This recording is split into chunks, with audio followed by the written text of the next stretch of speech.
3000% 빠졌네요. 원래 하던 거, 저기, 오너가 회장님과 오너 회장, 회장과, 저기, 명동 사채업자 이야기, 명동 큰손 이야기, 사채업자라면 기분 나빠란가? 요게, 저기, 좀, 제가 시각적인 거를 이제 3000%도 빠졌는데, 이번엔 3000% 안 빠지겠습니다. 그렇지. 이미지. 그냥 황정민 양반이 나온 건가? 신세계. 원래 이게 저기 정치 저기 뭐냐 그 뒤에서 정치 깡패라고죠. 이거 정치 이게 깡패 이야기들 갖다가 이걸 저기 영화로 한 건데 이제 이게 좀 이게 뭐냐 이제 약간 이쪽 이야기를 하려면 이런 거 신세계니까 신세계백화점이 나오네. 영화 신세계라고 해야겠구나 이게 검색을. 요즘은 이게 검색 사이트로 이게 검색을 안 해서 아유 이게 다 그렇지. 보면 여기 보면 다 이게 요런 것도 다 이게 타고나면 나중에 설명해야겠다. 자 신세계 오메 이게 좋네. 이 양반이지. 이 양반 오고 이 양반 오고 스파이 스파이죠. 얘가 나중에 스파이로 저기 비밀경찰 스파이로 들어가지고 어지가죠. 이거로 할까나? 자 보통 이게 어이구 이렇게 할까요? 자, 여기 좀 거시기한가? 이걸 어떻게 하나? 그렇지. 이렇게 할거야. 아니다. 이걸 지우고 잠깐만 요리 오케이 좀 하얀 부분이 백지 부분이 좀 있어야 가지고 자 이렇게 하면 어이 브라보 뭐 이렇게 하잖아요. 이거 뭐 안 되네. 왜 이게 안 되지? 그냥 하겠습니다. 이게 보통 이게 보통 우리 영화 장면 가면 이렇게 회장님께서 이게 벤츠나 이게 로스로이스 같은 이렇게 차를 타고 가다가 이제 깡패들이 갑자기 옆에서 막 저기 막 붙어가지고 이게 막 봉고차 같은 거나 검은 차들이 막 앞뒤를 이렇게 해가지고 회장님을 갖다가 이렇게 딱 해가지고 납치를 해요. 회장님, 회장차라고. 건달들이 앞뒤로 못 도망가게 딱 가지고 해가지고 건달들 차들이 그냥 깡패라고 할까요? 그냥 깡패? 깡패. 깡패들이 이렇게 보내가지고 납치를 해요. 깡패들이 이렇게 딱 둘러싸가지고 납치를 해가지고 어디로 가냐? 네, 이제 이게 가지고 이제 보통 의자에다 묶어 놓죠. 이제 의자에다 어떻게 묶어? 이런 장면들이 많이 나. 실질적으로 그보다 더 영화 같은 일이 많이 벌어져요. 근데 왜 일어나냐? 다 돈 때문에요, 그거는. 이렇게 해가지고, 어이, 브라드 하면서, 아니, 브라더가 아닌가? 이렇게 해서 묶어놔요, 막. 이렇게 막. 그러면 이제 옆에 이제 깡패들이, 이제 저기 건달들이 딱 둘러싸가지고 하면서 나중에 이제 얘를 납치한 이제 장본인이 이제 나타나지. 이제 보통 이제 연세가 꽤 드신 할아버지가 나타나죠. 할아버지가 이제 하면서 네 회사 넘길래 아니면 너 여기서 죽을래 하면 이제 하면서 이제 못 넘긴다고죠. 그러면 이제 손가락을 하나씩 이제 저기 끊어내. 자 이제 너 할 때마다 손가락 끊어낸다. 근데 이 회장님도 약점을 겁나게 잡혀가지고 이걸 갖다가 어디 뭐 소송도 못 하고 그런 상황이야. 나중에 저거 해도 다 약점이 누구한테 잡혀서 이 양반한테 잡혔어 약점이. 그래서 소송도 못해. 소송하면 지도 깜빵 가니까. 보통 이런 영화의 장면 이런 게 나오죠. 그러면 이게 보통 그러면 이제 브라더 이제 이런 양반들이 그런 걸 이제 같이 이제 해가지고 납치를 해요. 어이 브라더 뭐 이게 우리 같이 좋은 일거리 있다고 뭔 일이냐고 이제 회장 하나 납치하자고 해가지고 납치해가지고 얘네들 해가지고 겁나게 해가지고 이제 당구기도 하고 당군다는 게 뭐냐면 이제 보낸다는 거죠. 이제 죽인다는 게 당구기도 하고 그래요. 결론은 이제 이게 돈 문제인데 그래요. 여러 사례가 있어요. 굉장히 많은 사례가. 근데 어떤 되게 흔하게 이러는 사례를 갖다가 한번 설명을 드리자면, 보통 회사가 좀 이렇게 어려워지잖아요. 그럼 명동사채업자로 대부분 가요. 뭐 저기 1금융권인 은행이나 이런 은행들에서 누구도 안 빌려주려고요. 왜? 이 회사에다 빌려주면 돈을 뗄 것 같으니까. 그럼 우리 회장님이 어디로 가냐? 네, 이게 명동사채시장으로 가요. 예, 돈을 꿔야 하니까. 근데 누구도 돈을 안 빌려줘. 유상증자에도 뭐 누가 받아주지 않아요. 저 망할 놈의 회사 언제 망할지 모르는데. 그럼 명동사채시장을 왜? 이유는 같아요. 돈을 꾸러 가요. 뭐로? 돈 꾸러. 돈 꾸러. 아, 돈 꾸러는 좀 그런가요? 돈 빌리러. 그럼 회사가 이런 사채로 해가지고, 그래서 제 부채의 성향 중에 그 성향을 파악을 하는 게 그것 때문에 그래요. 이제 그러면 부채 이게 명동 사채였으면 일단 이자가 좀 세요. 세긴 센데 그래도 법정 한도 내에서 그 이자율이에요. 그래도 그 악덕 사채업자들은 그 이자율 정도는 아니고 센 이자를 해서 제 회장님 이게 돈을 빌려요. 이렇게 빌려줘요. 근데 우리 회장님이 어떻게 하냐? 뒤에서 횡령을 해 먹어. 횡령도 하고 더 막 빼돌리고 해. 그리고 이제 나중에 이걸 갖다가 시비로 발행을 해. 어이구 그 어르신 현데 그냥 제가 돈을 갚을 회사 능력이 안 된다. 그 대신 시비를 그 사채 빌린 거를 전환 사채 드리겠습니다. 전환 사채. 그러면 돈을 빌려주면서 돈을 받고 싶어. 이자하고 돈 원금을. 근데 못 받는 상황이잖아. 그러면 이 회사가 딱 봐도 망할 것 같아. 그러면 어쩔 수 없이 네, 시비를 발행을 합니다. 그 시비를 발행하냐? 얘도 다 이게 보통 이게 회장이나 오너들이 이게 명동에 있는 큰 손들을 갖다가 이게 사기치는 방법 중에 하나예요.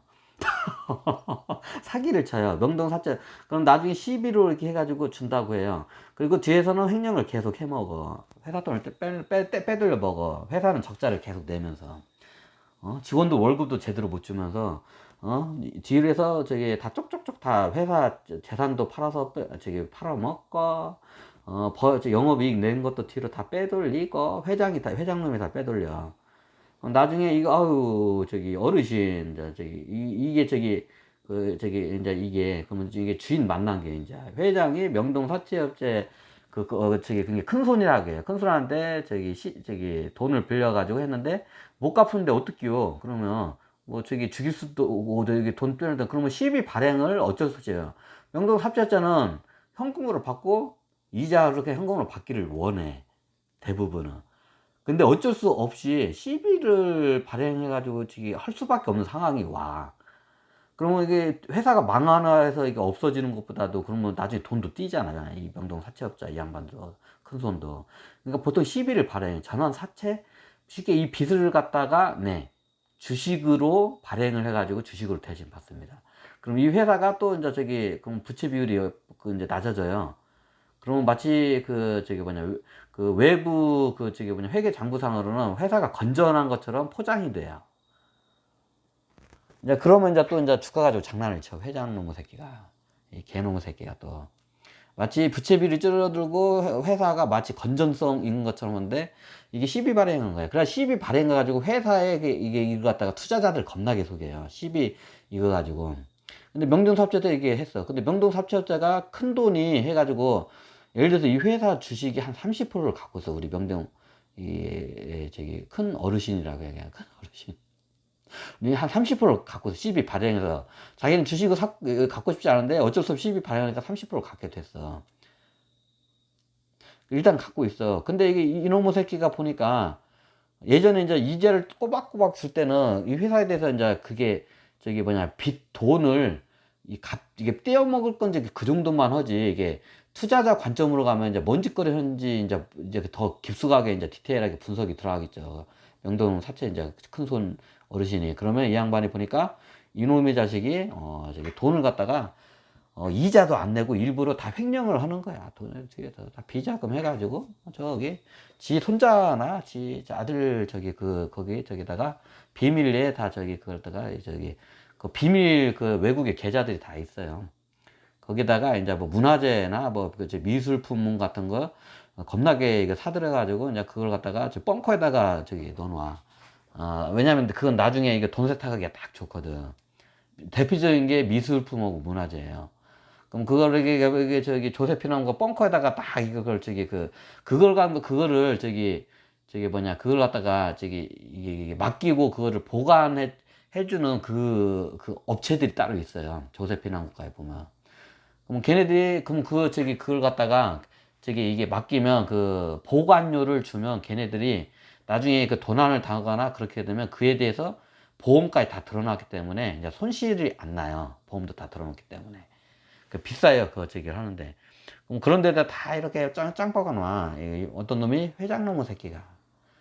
투자자들한테 배당도 안 주고, 회사 돈 다 빼돌려가지고 횡령하고, 명동 사채업자한테도 이제 주인 만 남겨. 이제 나중에 이 양반이, 저기 사채업자에서 이제 저기 돈을 빌려준 채권자에서 이제 투자자로 되는 거야. 시비를 발행해가지고 주식을 받으면서.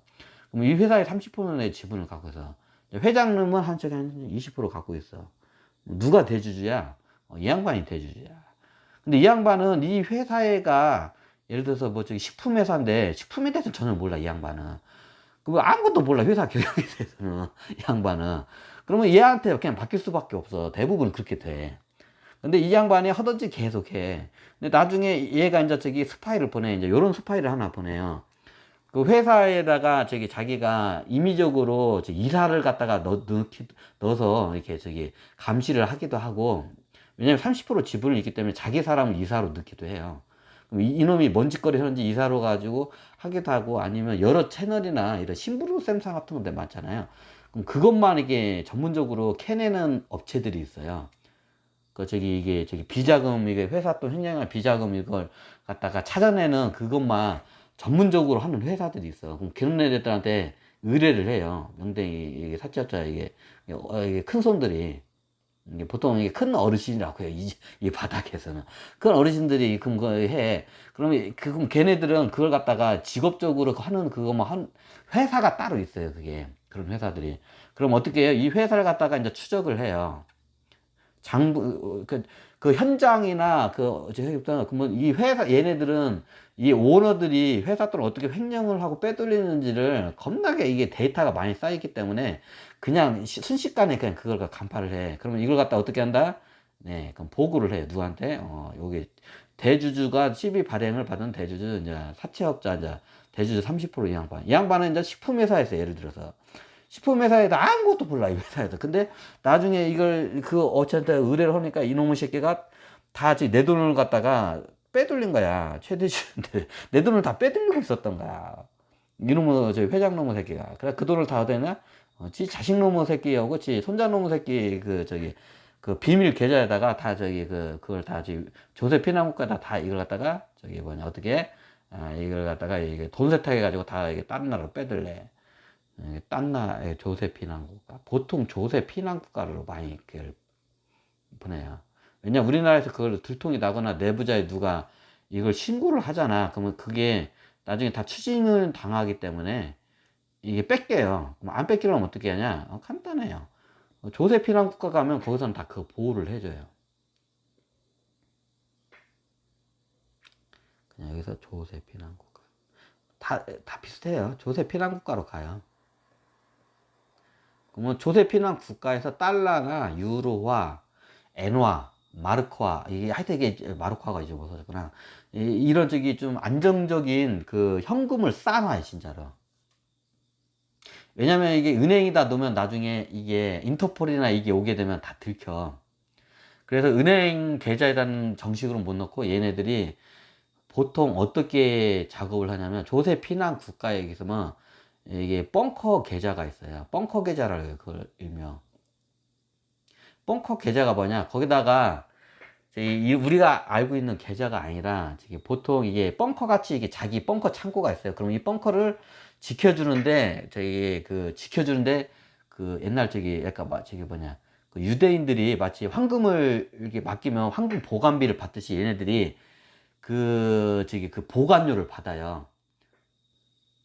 그럼 얘네들은 전산상으로 이게 하면 나중에 인터폴이나 얘네들이 추적을 들어오면 하기 때문에 그럼 얘네들이 뭘로 많이 적었냐? 첫 번째가 현금으로 해요. 순현금. 현금의 대표적인 게 뭐냐? 달러가 최고 많이 해. 안정적이고. 이제 그 다음에 이제 유로화.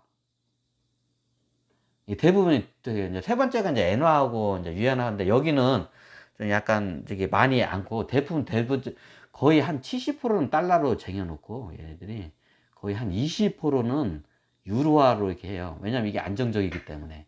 그리고 10%는 기타 등등. 대부분 이게 포맷이 포트폴리오가 이래. 벙커 계좌가 그쪽에서도 그렇게 하기를 갖다 권유를 해요. 그러면 그 종이돈으로 해가지고 다 싸놔요.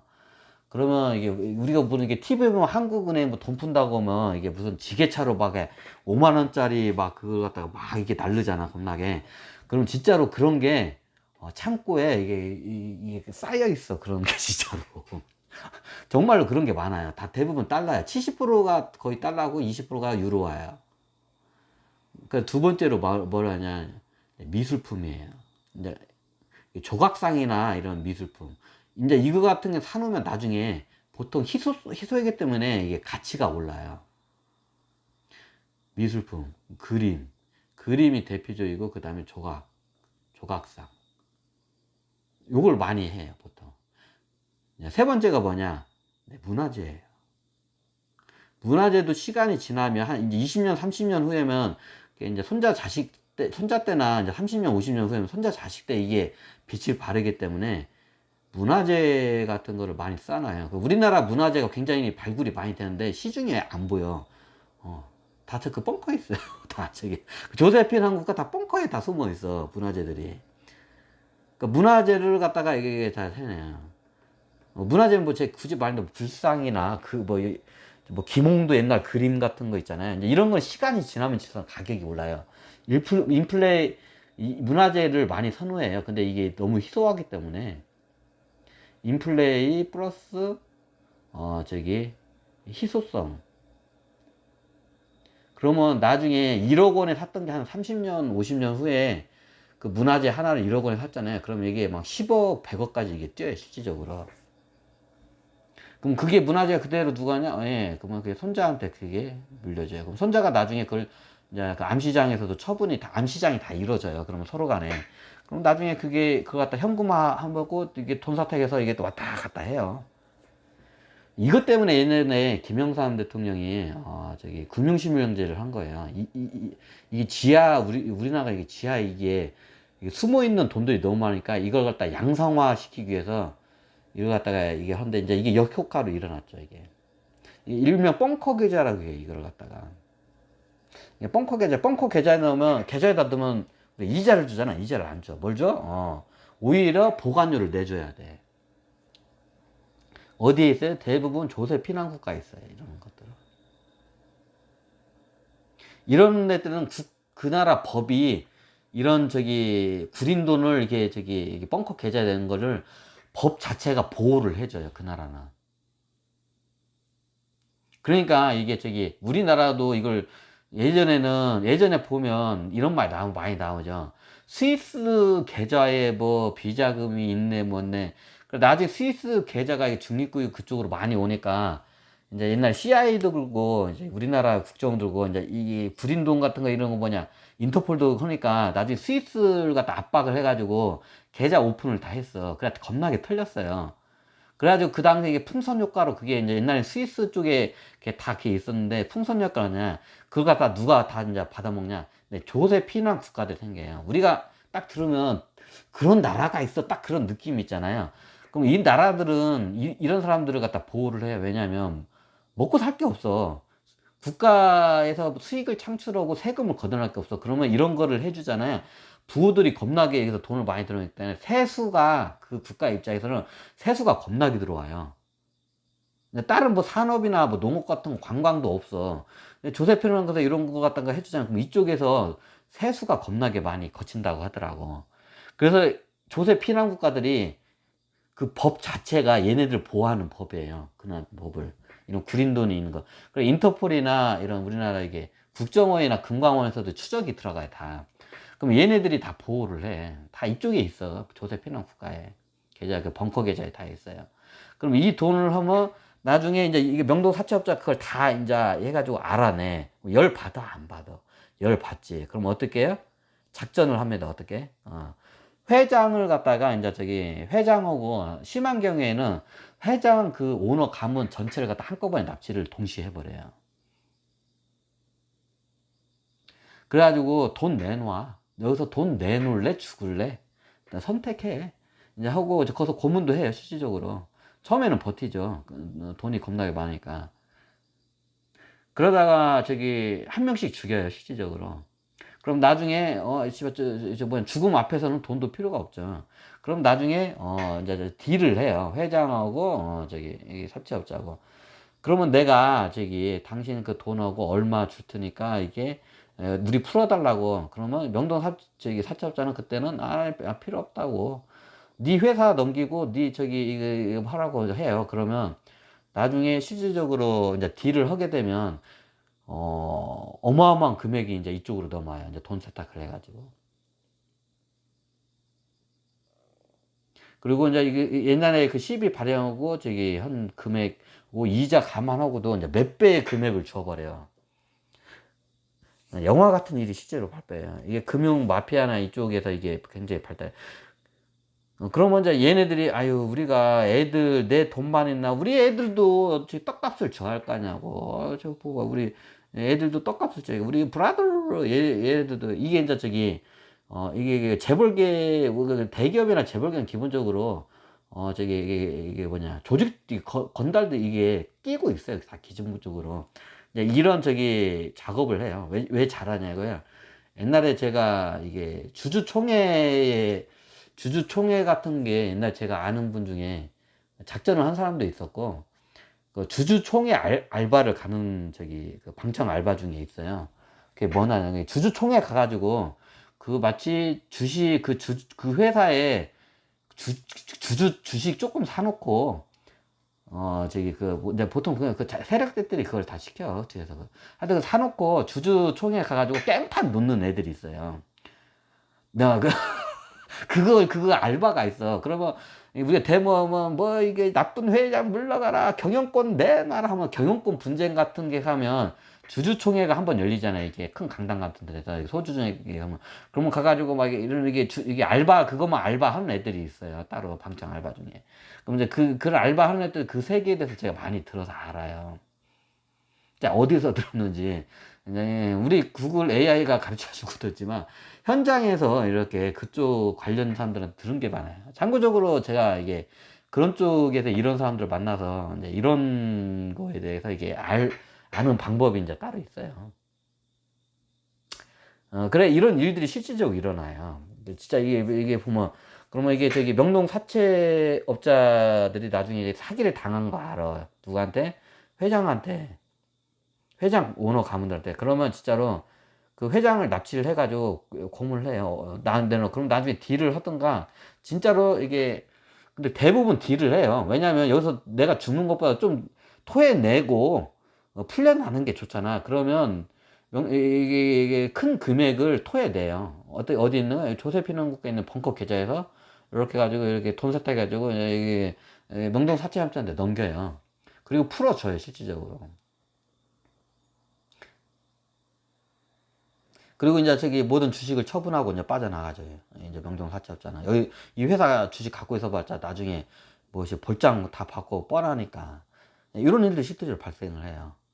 뭐 우리 영화 보면 막 회장님이 가는데 막 저기 경영권 가지고 막 분쟁해가지고 뭐 깡패들끼리 막 싸워요. 실질적으로 발생해요. 그 저기 뭐냐 그 저기 그 깡패들 동원하고 그 저기 우리 저기 방청 알바 하는 사람 중에 그것만 이게 전문적으로 또 하는 사람도 있어요. 그 주주총회 가지고 그걸 주총꾼이라고 하기도 한 게 주총꾼은 그 따로 틀리고 요거 뒤에서 경영권 싸움이나 뭐 이런 저기 그 회사에 대해서 뭐 이렇게 하면 뒤에서 이게 물밑 작업이나 싸움이 보통 경영권이나 여러 가지 싸움이 많이 나. 그러면 보통 건달들 다 끼고 뒤에서 다 이게 좀 저기 싸워요. 되게 마피아하고 서로 간에 납치를 해요. 예를 들어서 왕자의 난이 일어나가잖아요. 그럼 자기 그 조카들을 갖다가 납치를 하는 경우도 이게 수특해요. 내가 네 조카 납치했는데, 야 동생아, 내가 네 조카를 납치했는데 너 경영권 너 내놓을래 말래 하면, 그러면 이제 똑같이 서로 납치해. 나도 납치했어요 형님.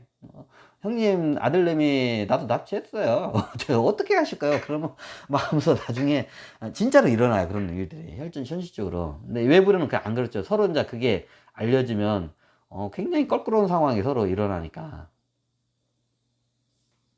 이제 서로 구리니까 서로 이런 걸 저기 언론이나 이제 저기 소송으로는 거기까지 못 가요. 그러면 거의 이게 이게 이게 칼 뒤에서 이게 저기 이걸 갖다 이제 저기 보다 이게 저기 뭐냐 마피아들의 힘을 빌려요, 뒤에서.